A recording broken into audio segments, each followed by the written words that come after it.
Muy buenas a todos, ¿cómo andan? Por acá Camila desde Buenos Aires, Argentina, profesora de español, con una nueva serie de podcast para ayudarte a practicar este idioma tan lindo, vos que sos un estudiante y tenés ganas de avanzar.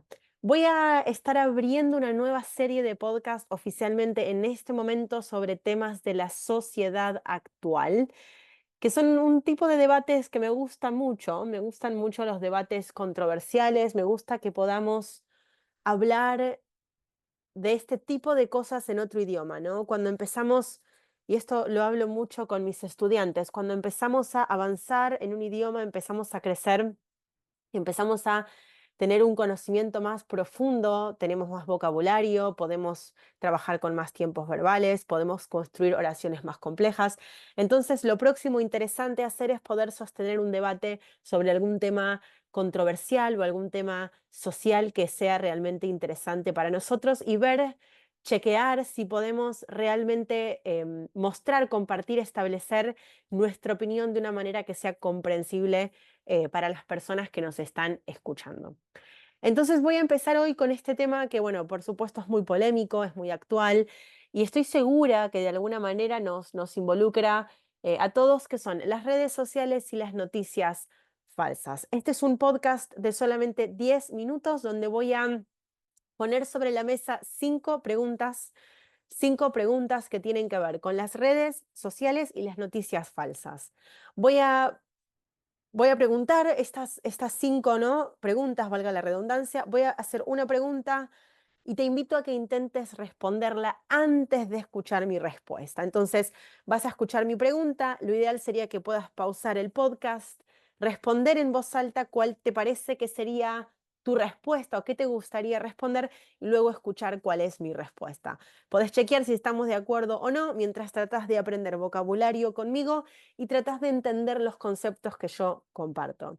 En algún punto no importa tanto si estamos de acuerdo o no, de hecho, un debate interesante es justamente cuando no estamos de acuerdo y podemos expresar como nuestros propios argumentos y fundamentar nuestras respuestas. También creo que lo interesante es que puedas practicar tu listening, tu capacidad de escucha y comprensión en español. Y entonces vamos con la pregunta número uno sobre redes sociales y noticias falsas. ¿Cuáles son las redes sociales que más usás y por qué? ¿Hay alguna que no usás? ¿Cuáles son las redes sociales que más usás y por qué? ¿Hay alguna que no usás? Personalmente diría que las redes sociales que más uso son Instagram y TikTok en este momento. En el pasado usaba más Facebook, pero de alguna manera mi generación y las generaciones que continúan ya no lo usan mucho, entonces dejé de tener interacción en Facebook, entonces todo empezó a ocurrir en Instagram y los últimos años TikTok se volvió bastante popular. Tanto en Instagram como en TikTok creo que para mí se relacionan más con un contenido, dos tipos de contenido principalmente. Un contenido que me hace reír, un contenido que me parece divertido y un contenido que me parece interesante o educativo. Por ejemplo, personalmente me gusta mucho viajar y me gusta mucho bailar. Son, digamos, mis dos hobbies. Entonces, naturalmente mi TikTok tiene, mi algoritmo de TikTok tiene programados muchos videos que tienen que ver con la danza y los viajes. Entonces, cuando llego a esos videos, lógicamente tengo interés y me quedo mirándolos. Por supuesto, muchas veces aprendo cosas, pero si no aprendo, igual los disfruto. Por otro lado está el contenido cómico que seguramente todos los que usamos TikTok o Instagram consumimos y también hay cierto contenido educativo. Trato de darle like a algún contenido que me esté enseñando algo nuevo para que las plataformas sigan compartiendo conmigo em, información, digamos, no solamente interesante, sino también que tenga que ver de alguna manera con algo educativo, donde yo pueda aprender algo nuevo. Bueno, también soy profesora de idiomas, entonces hablo tres idiomas y estoy empezando a estudiar el cuarto idioma, entonces también me gusta la idea de que, de poder no sé, como interactuar o recibir información o videos que tienen que ver con eso también. Red social que no uso es Twitter, porque personalmente siento que solamente son personas diciendo lo que piensan sin ningún tipo de fundamento o argumentación la mayoría de las veces. Por supuesto, esto es una generalización. Seguro hay personas que publican sus opiniones con mucho respeto y con buenos fundamentos, pero creo que en la mayoría de los casos son simplemente personas, como digamos, publicando pensamientos de una manera pública, sin ningún tipo de, no sé, de respeto, de límites o de consideración. Entonces siento que lo único que genera es como un clima súper intenso y negativo. Entonces no me gusta Twitter, no me interesa, nunca la tuve, no planeo tenerlo al menos por ahora. Pregunta número 2. ¿Alguna vez compartiste información falsa accidentalmente? Pregunta número 2. ¿Alguna vez compartiste información falsa accidentalmente? Creo que es muy común compartir información falsa accidentalmente, muchas veces porque lo que estamos haciendo justamente es chequear si mi amiga o mi amigo o mi mamá o mi hermano lo escuchó, lo recibió. Entonces, por ejemplo, si yo estoy en Instagram y veo esta información que me parece insólita o ridícula, tal vez lo primero que hago es copiar el link, compartirlo con mi mejor amiga y decirle, ¿viste algo de esto? ¿Te parece que puede pasar? Suena un poco extraño, ¿no? ¿O escuchaste algo sobre este tema? Cuando yo hago eso, estoy compartiendo información falsa de alguna manera, porque si mi amiga no escuchó nada hasta ese momento, bueno, ese link la conecta directamente con esta información que yo no sé si es real, pero que ya compartí. Entonces, a veces siento que todos, ¿no? No solamente yo, sino un gran porcentaje de la población, no vamos a decir todos, pero un gran porcentaje de la información no hacemos como este filtro de, bueno, voy a fijarme en otros lugares primero, si esta información coincide, ¿no? Si coincide con este periódico, con esta revista, con esta página web o con esta organización que es un poco más confiable, antes de compartirlo con otra persona. Sin embargo, creo que compartir información falsa es muy fácil. Creo que lo más peligroso es cuando las personas lo hacen adrede, ¿no? A propósito, no de forma accidental, sino con una dirección clara, que es, bueno, justamente compartir información falsa. Pero bueno, hacerlo también de manera ah, accidental es muy común, lamentablemente. Creo que pasa todo el tiempo. Todo el tiempo. Muchas veces no somos conscientes de la cantidad de personas que miran nuestro perfil, ¿no? O lo que nosotros publicamos. Entonces, si nosotros publicamos algo que no es del todo verdad, que es solamente una opinión, pero las personas lo están mirando, también es como una manera de propagar un poco de información falsa. Incluso, de nuevo, sin tener malas intenciones, em, sino simplemente como parte de esta forma de difundir la información en las redes sociales que es tan, no sé, es tan fácil, ¿no? Es simplemente tipear, tocar enter y ya está sucediendo.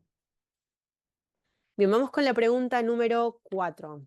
¿Cómo proteges tus datos o información personal en las redes? ¿O ni siquiera lo intentás? ¿Te preocupa? ¿Cómo proteges tus datos o información personal en las redes? ¿O ni siquiera lo intentás? ¿Te preocupa? Esta pregunta es interesante. Siento que personalmente los datos ya están en la red, entonces no me preocupa tanto.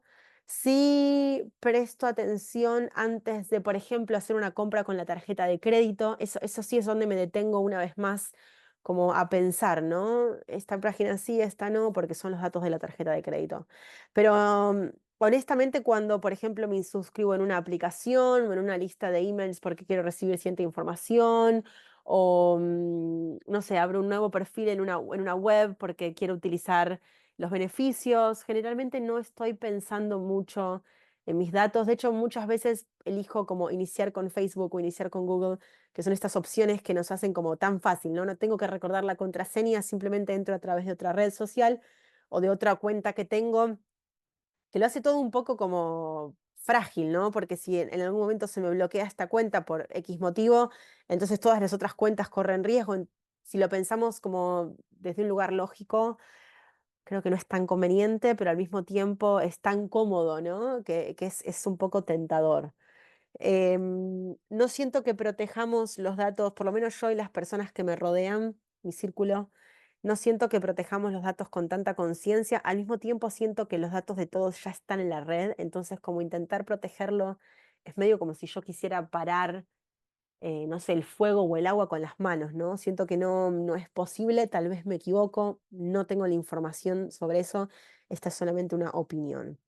Pero sí puede ser un poco, em, no sé, atemorizante, puede ser un poco aterrador cuando pienso toda la gente que tiene nuestros datos o mis datos y qué pueden hacer con eso, ¿no? Bueno, de hecho hay muchos documentales y muchas series y muchas películas sobre este tema que son muy interesantes, igualmente aterradoras e interesantes para mí. Bueno, eran 5 preguntas originalmente, pero voy a cerrar con el número 4 porque no quiero que este podcast se haga muy largo y la pregunta dice, ¿podés recordar alguna noticia falsa que fue muy polémica en tu país? ¿Podés recordar alguna noticia falsa que fue muy polémica en tu país? Honestamente no puedo recordar en este momento una sola noticia falsa, pero sí estoy segura que durante la época del COVID hubo muchas noticias falsas por las que la gente se sintió completamente presa del terror y del pánico, y no era información chequeada, no era información que supiéramos que era verídica, ¿no? Como por ejemplo que podíamos contagiarnos el virus solamente porque habíamos utilizado esta ropa en la vía pública y tal vez alguien con COVID había caminado cerca nuestro o había estado en el mismo ambiente laboral que nosotros. Entonces, cuando llegásemos a casa, necesitábamos quitarnos la ropa y automáticamente ponerla en el lavarropas o en la lavadora, como para no propagar el virus en casa, ¿no? Que si lo pensamos desde un lugar lógico, siento que esta información no es muy lógica, pero ante el temor que la gente, ¿no? Y la sociedad misma tenía, era como, bueno, por las dudas apliquemos todos los cuidados que dicen las redes y la televisión y los periódicos y las noticias o mi vecina, ¿no? Solamente para estar seguros. Em, entonces creo que en ese periodo de tiempo, por lo menos en Argentina, hubo mucha información falsa desparramada por todos lados, por las redes, por los periódicos, por la misma gente, ¿no? Presa del miedo y de la ignorancia, de nuevo, sin malas intenciones, probablemente algunos con malas intenciones, pero muchas veces de un lugar de desconocimiento y del terror, que esos son como los dos motores principales sobre los cuales se sostiene la difusión de la información falsa alrededor del mundo, que hoy en día es tan fácil con las redes y con la manera de comunicarnos tan globalizada que tenemos en el mundo. Vamos con esto llegando al final. Lamentablemente no llegué a leer la pregunta número 5, pero te la voy a dejar por si querés practicar en tu respuesta. La pregunta número 5 es, ¿qué tan poderosa es la información hoy en día? ¿Qué tan poderosa es la información hoy en día? Es una gran pregunta. Tal vez haríamos parte 2 de este debate para responderla. Entonces, este fue un pequeño momento de preguntas y respuestas sobre las noticias falsas y las redes sociales. Yo te di mis respuestas, espero que practiques conmigo del otro lado, dando tus respuestas en voz alta. Si tenés ganas de practicar, también podés escribirlas para armar oraciones más complejas y buscar el vocabulario. Espero que este pequeño ratito en español con este podcast haya servido para ayudarte a practicar tu listening en español, para adquirir un poco más de vocabulario y, ¿por qué no?, para pasar un buen rato juntos. Te mando un saludo grande desde Buenos Aires, Argentina, y espero encontrarte muy pronto en el próximo podcast de esta nueva serie.